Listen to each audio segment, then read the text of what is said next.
You know, it's a really good idea if they pull it off, and there is a big if. Do you like 150 Days of Winter? But you are the YouTuber. You've always been the YouTuber. I think I did a good job. Okay, so we have another Goggle preview that has just come across my desk. And actually, I'm a bit late on this one. This actually came across my desk a few weeks ago. And it's from a company called Provuu, who are trying to sell a pair of goggles that is claiming to solve a problem that is of the ages. Let me explain. Now, anyone who has followed my channel will have known that I review an awful lot of goggles. Okay, this comes back to the fact that I used to sell goggles for a large ski retailer back in the UK, primarily when they had one of their big expos, which was always quite hectic. But one of the questions I would always be asked is, what is the best goggle for flat light? And I would look at them squarely in the face, and I would say there is no best goggle for flat light. There are good ones, but there is no best. In a nutshell, and of course, sorry, if you don't want this explanation, please just click to the next chapter and we'll have a look at these goggles. But I feel I need to explain. If you wear a pair of snow goggles all the time, as I do, I have a reflective lens in it because I wear them mostly on sunny days. Actually, no, I wear them all the time. But anyway, on sunny days, these will cut out about 80% of the light, which sunny days is absolutely great. I'm not squinting, I don't get the glare of the sun, absolutely fine. However, when the clouds come in and the weather comes in, they're still cutting out 80% of the light, which of course I can still see stuff mostly, it's just much darker. And there is slightly less contrast. My answer when someone asks me what lens is best for bad weather, you would say, well, there were some yellow ones, there were some orange and some red ones, and they basically have no reflective coating on them. Oakley call their orange persimmon, another brand uses yellow, and I know another one uses like a pink, and these colours are put in there to give you some sort of contrast in bad weather. But without that, they are virtually clear, as in they let in an awful lot of light. None of these will solve the problem that is getting more contrast on the snow. And I know that all of these brands have brought out lenses that increase contrast. Oakley have Prism, I think Smith have Chromapop, and so on, with all the buzzwords that go on. But there is a physics problem in that you need a certain amount of light or something to actually go and see these, okay? So there is a problem.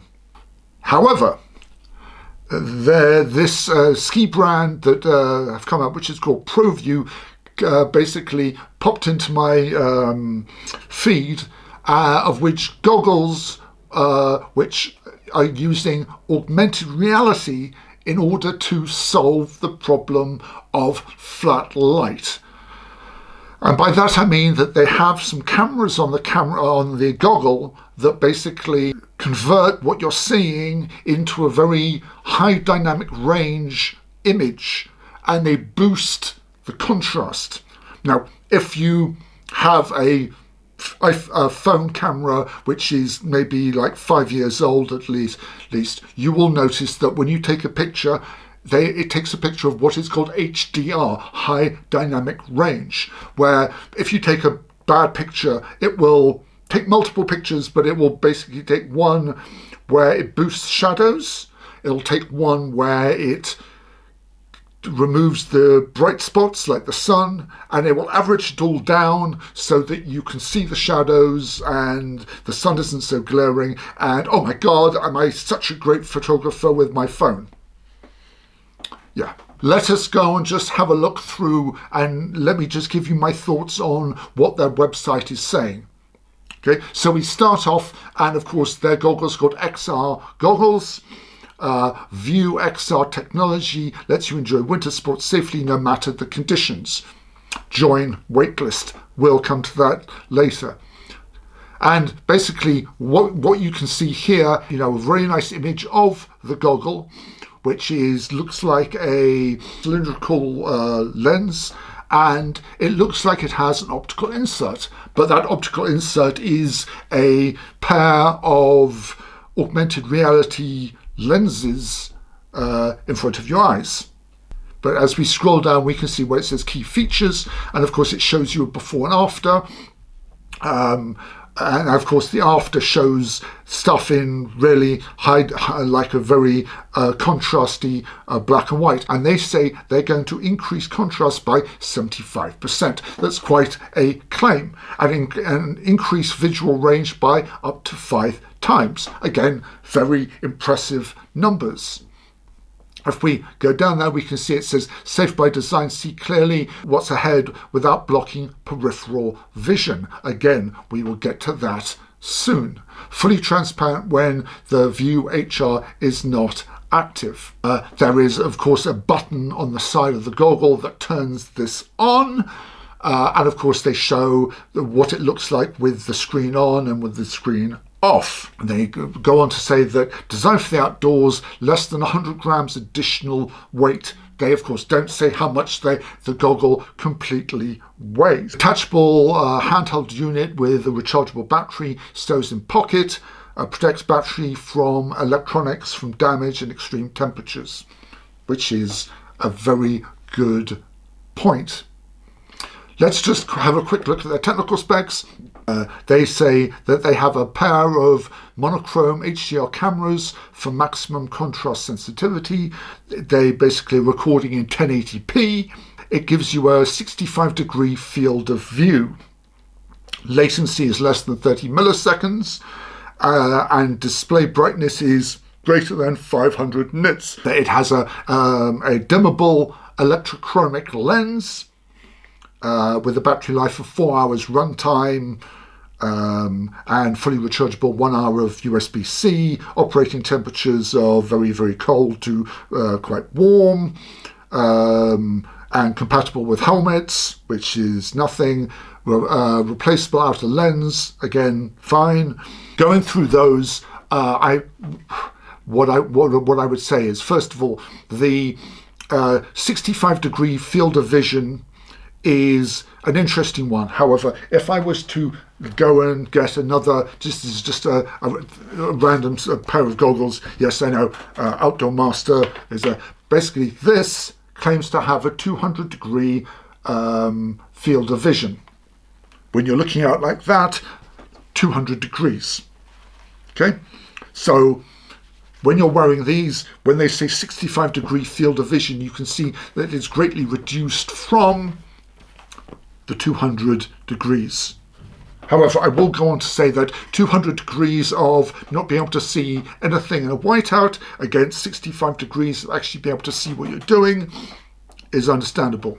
Okay? Latency less than 30 milliseconds. 30 milliseconds is generally the time. If you are a gamer, you will know that that 30 milliseconds is like a key figure if you're playing games. And of course, if you have a screen which is relaying what is out there, you need it to give you as much new information as is possible. Display brightness, 500 nits, is pretty good. I have a feeling that like the new iPhones are much harder than that, but off the top of my head, don't know. Dimmable electrochromic lens. This is an interesting one because if this pair of goggles is being used all the time, in bad weather, the lens itself will probably be virtually clear. However, if you're wearing them in sunny days, you want, of course, that bright light to be dimmed out.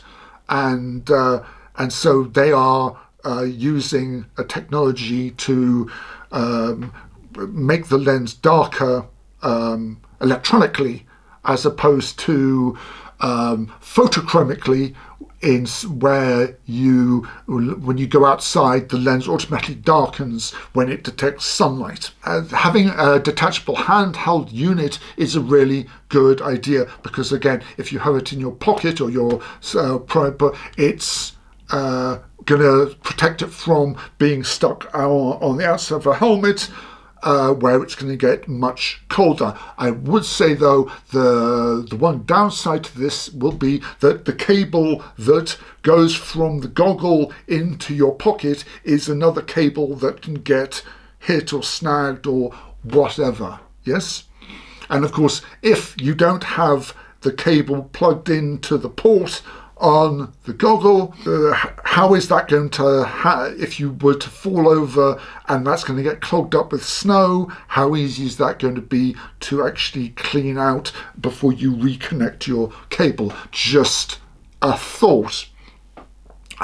It's interesting that they're having two lenses on there. If you look at augmented reality glasses from, let's say, Meta or Oakley, I believe they only have one screen on there, which if your dominant eye is the other one, that rather blows it. However, having two lenses in front of you solves that problem. That's a really good plus point. My other problem would be that these, however good these are in really bad weather, how will they be in sunny weather? Because you still have these, what looks like an optical insert there, you still have the bits there, your vision is going to be impaired by having this stuff there. And I know you probably might say, well, you're going to be used to it and you're going to look through it.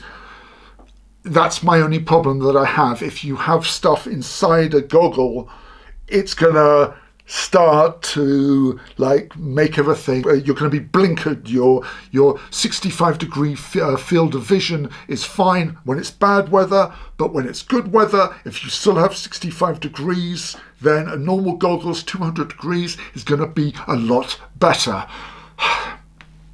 One more point, and this is really important. Of course, when you go and go down here and you say join waitlist, I have a dreading suspicion, and I might be completely wrong, that this might be a Kickstarter campaign. And from experience, Kickstarter campaigns and ski goggles do not make good bedfellows. They do not at all. So much so that we are now in the 11th of November when I make this video. If they start a Kickstarter campaign now, and I don't know what their timeline is or anything like this. Normally Kickstarter campaigns are 30 days, okay, which will bring this out in the middle of December. That is the start of the ski season. And so many other Kickstarter campaigns have promised stuff that will arrive before a ski season, and it's been delayed and delayed and delayed and delayed, and it comes out, if it ever does come out, in April or May. Let me show. Okay, December, January, February, March, April. That is the standard ski season. 5 months. Okay, if you are selling goggles for bad weather, well, December, January and February are the 3 months that you really need goggles for bad weather. Generally, it snows in these 3 months and then it's sunny for March and April. Okay, the thought of, I don't get me wrong, it will snow in March and April every now and then. However, it mainly will snow in December, January and February. So if you can't deliver these goggles to people by December, January or February, you're stuck. Yeah? And so many other Kickstarters have gone, we've got goggles which have got bone conducting headphones and augmented reality and all these other things in it, and they go and say, oh yes, it's almost finished, we're going to get it done, it's going to be, and then they're going to arrive in January, and then all of a sudden, we didn't realize that China has a new year, and that all of China shuts down for a couple of weeks, and so announcing a Goggle now, if it's a Kickstarter campaign, is an absolutely terrible idea. They will never ship it in time, and they would have been better to announce this next year in like May. That way they can take their time, get everything right, get it delivered before a winter season. However, I do not know this. And finally, the last point that I have is cost. Okay? If they come out and say, here is this wonderful pair of goggles that will solve everybody's bad weather, and it is, and I'm just going to put out a number here, if it is 400 euros, it's not going to be affordable by most people. And again, so many of these, like a decent normal pair of goggles is, let's say, 100 euros. Yeah, if you buy a branded pair, you can pay 200, 250 euros. That's fine. Outdoor Master, link down below. Really great, cheap, well-made goggles. Anyway, if they decide to go and say, it's going to be 400, 500 euros, $500, whatever, for these goggles, no, not at all. So yeah, rant over. That is my thoughts on this preview of the XR goggles from Provuu.